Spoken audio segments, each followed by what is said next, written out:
13.000 millonarios podrían abandonar China y llevarse su dinero. Eso es lo que se desprende de un nuevo informe. Se trata de una tendencia que comenzó el año pasado, pero ¿a qué se debe este éxodo? ¿Y cómo le va a Estados Unidos en comparación? En el programa de hoy analizamos estos detalles y mucho más. Bienvenidos a China en Foco. Mi nombre es Julián Bertone. Grandes fortunas se están escapando de China. Un nuevo informe predice que el país tendrá la mayor fuga de millonarios del mundo en 2023. El informe procede de Hanley & Partners, una consultora centrada en la migración de inversiones. Estima que China perdería más de 13.000 millonarios y le seguirían India y el Reino Unido. Un agente de inmigración con sede en Guangdong, que atiende sobre todo a los ricos de China, dio su opinión. Señala que cada vez son más los clientes que abandonan el país. El agente declaró al South China Morning Post que los clientes están preocupados por el valor a largo plazo de sus activos en China y por la ralentización de la economía del país. Según el informe, el año pasado más de 10.000 personas adineradas abandonaron China, llevándose consigo casi 50.000 millones de dólares. Pero, ¿por qué se marchan? El informe apunta a varias posibilidades: la ralentización de la economía, las duras restricciones por COVID-19 de los últimos años y el impulso del líder chino Xi Jinping a la prosperidad común. Una campaña que insta a los ricos de China a compartir su dinero con los demás para reducir la desigualdad. Países como Australia y Singapur son destinos populares para personas adineradas que desean trasladar su residencia. En comparación, Estados Unidos sigue atrayendo a los ricos en lugar de perderlos. Se espera que este año lleguen a Estados Unidos más de 2.000 grandes inversores.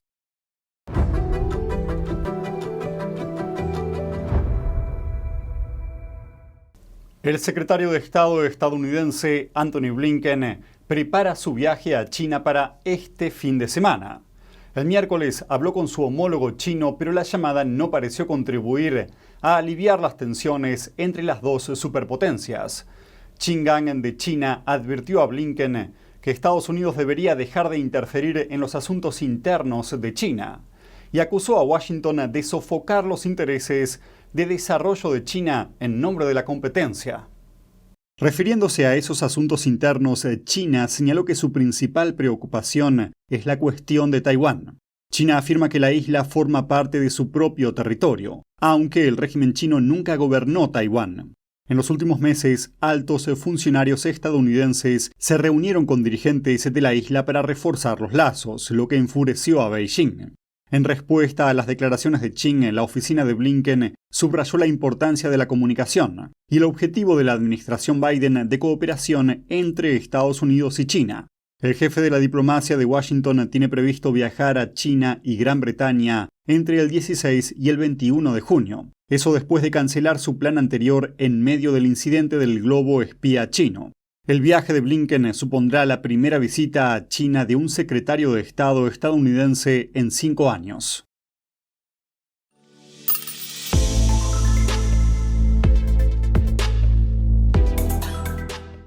¿Está la economía china en vías de recuperación? Después de 3 años de estrictos cierres por COVID-19, analistas afirman que las perspectivas son sombrías. La desaceleración del sector manufacturero chino se acentuó en mayo debido al debilitamiento de la demanda de los consumidores y las exportaciones. Algunos fabricantes chinos nos cuentan lo que está pasando.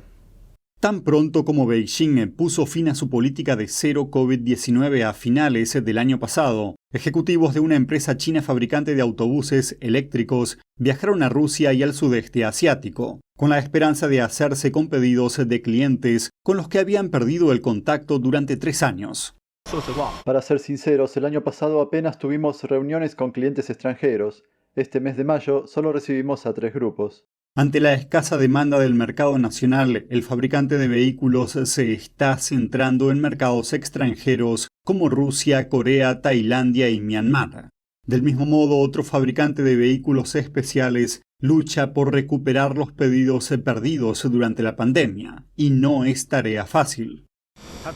Todavía está en proceso de recuperación, así que el crecimiento es bastante lento. En abril, las ventas de la empresa aumentaron en un porcentaje de un solo dígito en comparación con el año pasado, y en aquel momento China aún estaba sometida a estrictas normas antivirus. En cuanto al PMI manufacturero de China y también los recientes datos sobre el precio y los beneficios del sector industrial, etcétera, todo apunta a algún tipo de debilidad. El debilitamiento de la demanda mundial afecta a los fabricantes chinos, después de que los bancos centrales de Estados Unidos, Europa y Asia subieran los tipos de interés para enfriar la inflación. Y sin duda estamos viendo que eso también afecta un poco a la confianza de los consumidores. En el país, el gasto de los consumidores chinos se reactivó en el primer trimestre, impulsado por la rápida reapertura de China, pero la segunda oleada de recuperación aún no llegó como se esperaba, con los ingresos de los trabajadores y el sentimiento de compra rezagados. Mis ingresos se vieron muy afectados. El propietario de una empresa de seguridad afirma que sus clientes ricos ya no están dispuestos a gastar. La economía no se está recuperando muy bien porque muchos clientes que son jefes no tienen intención de gastar en contrataciones como antes. Y un trabajador de tecnología de la información dice que ahora la gente es más cauta con los gastos importantes, como la compra de propiedades. Ahora tengo reparos a la hora de gastar dinero. El COVID-19 y los cambios en la situación internacional hicieron que nos preocupemos mucho. Las inestables perspectivas económicas y la posible pérdida de puestos de trabajo inquietan a los consumidores chinos. Una encuesta oficial realizada en abril reveló que 1 de cada 5 trabajadores jóvenes de las ciudades chinas estaba desempleado. Si el débil crecimiento continúa en los próximos meses, los expertos afirman que Beijing podría adoptar medidas de estímulo para asegurar el objetivo de crecimiento. Creo que en conjunto provoca que nuestros propios economistas de China piensen en una cifra y de hecho rebajen algunas de las previsiones para la producción industrial. La economía china tiene un largo camino por delante para alcanzar el objetivo de crecimiento fijado por el Partido Comunista para este año, en torno al 5% del PBI. Global Market Intelligence ya rebajó la previsión de crecimiento de China para este año. La eterna belleza de la pintura realista al óleo. Magnífica, expresiva e inspiradora. El 6º concurso internacional de pintura figurativa de NTD, guiado por la pura autenticidad, belleza y bondad, lo invita a unirse con nosotros en un viaje de retorno al arte tradicional. Premio de oro, $10,000. Para más detalles, visite oilpainting.ntdtv.com.es.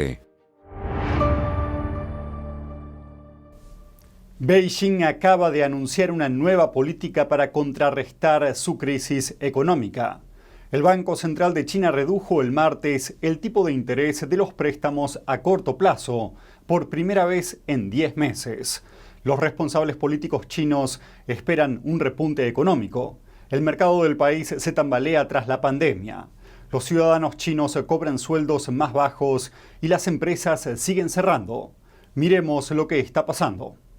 El Banco Central de China está reduciendo los costos de los préstamos a corto plazo para apoyar la recuperación del país. Esto significa que unos $280 millones se inyectarán en el mercado. La reducción de los tipos de interés abarata los préstamos y facilita la compra de inmuebles y otras inversiones. Siguiendo ese ejemplo, los 6 bancos nacionales más importantes del país redujeron los tipos de interés de los depósitos a la vista del 0,25% al 0,2%, todo ello para animar a la gente a abrir sus carteras. Con muchas empresas chinas en quiebra en medio de la crisis económica del país, Beijing también acaba de anunciar más de 20 medidas para reducir los costos de las empresas chinas, entre ellas exenciones fiscales y liberación de préstamos. Se espera que la reducción de las tasas tenga el impacto más significativo en el sistema financiero. Analistas afirman que otros tipos para préstamos a más largo plazo podrían seguir el ejemplo. Otros creen que China debe hacer recortes de tasas aún más drásticos para impulsar su economía. En medio de las tensiones diplomáticas entre China y Filipinas, un extraño visitante atracó el miércoles en el puerto de Manila, la capital de Filipinas. un buque escuela de la Marina China. Con cientos de cadetes y marineros a bordo, está haciendo una parada de 3 días y cito, de buena voluntad. Me siento muy orgulloso de mi país. Se trata del mayor de los buques de entrenamiento naval de China y está terminando una gira por 4 países en el Mar del Sur de China. Anteriormente visitó Vietnam, Tailandia y Brunei. Pero para Filipinas la presencia de un buque chino puede ser motivo de preocupación. Meses antes, un buque guardacosta chino apuntó a una patrulla filipina con un láser de uso militar en el Mar del Sur de China. Beijing está cada vez más firme en sus amplios reclamos en la región. Ello lo enfrenta a Filipinas y a otros países del Indo-Pacífico. Por otro lado, Filipinas estrechó sus lazos con Estados Unidos. Además de celebrar más ejercicios militares conjuntos, en febrero concedió a los militares estadounidenses un mayor acceso a sus instalaciones de defensa. Volviendo al buque escuela chino, solo estuvo abierto a la comunidad filipino-china en su primer día en el puerto. Un empresario fue uno de los que pudieron subir a bordo. Este es un barco de nuestra patria y está muy bien construido, mejor que los de otros países. En China no se mencionaron las diversas disputas territoriales de Beijing en la región. Los medios de comunicación chinos, respaldados por el Estado, informaron de la gira como una oportunidad para profundizar la amistad con la población local.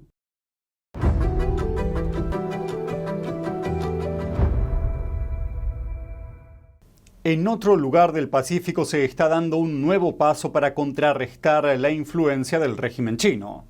Nueva Zelanda y Fiji firmaron el miércoles un pacto de defensa. El acuerdo pretende impulsar la formación militar y la seguridad marítima. También establece el marco legal para la cooperación militar. Fiji es una de las naciones insulares del Pacífico en las que Washington y Beijing compiten por su influencia. Ello se debe a que la nación y sus vecinos ocupan una región estratégica clave. La sensación de urgencia alcanzó su punto álgido el año pasado, cuando China firmó un pacto de seguridad con las Islas Salomón.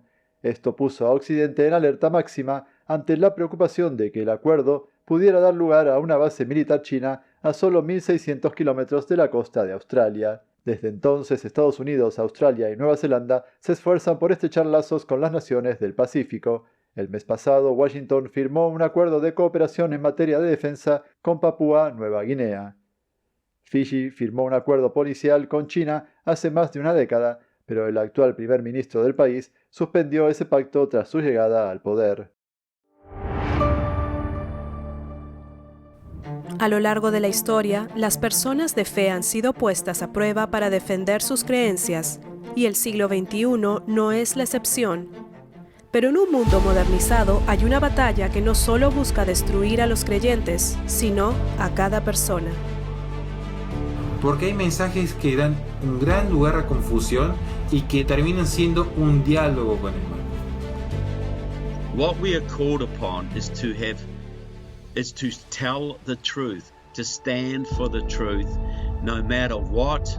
Otherwise, we're going to see a period of darkness like we have never seen before.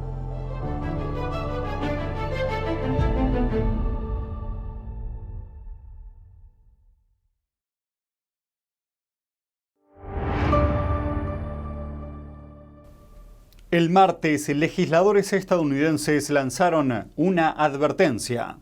Dicen que China podría estar preparándose para repatriar por la fuerza a refugiados que huyeron de Corea del Norte. Miremos de qué se trata. El congresista Chris Smith, presidente de la Comisión Ejecutiva del Congreso sobre China, dijo en una audiencia que hay, y cito, buenas razones para creer que la directiva es inminente. Ocurre mientras Corea del Norte reabre su frontera tras la pandemia.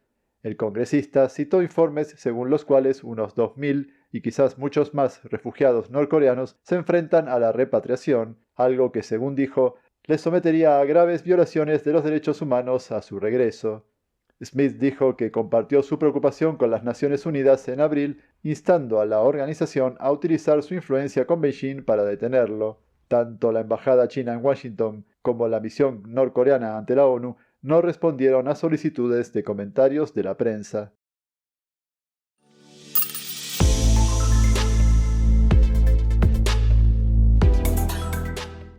Y eso es todo por hoy en China en Foco. Gracias por acompañarnos y nos vemos mañana.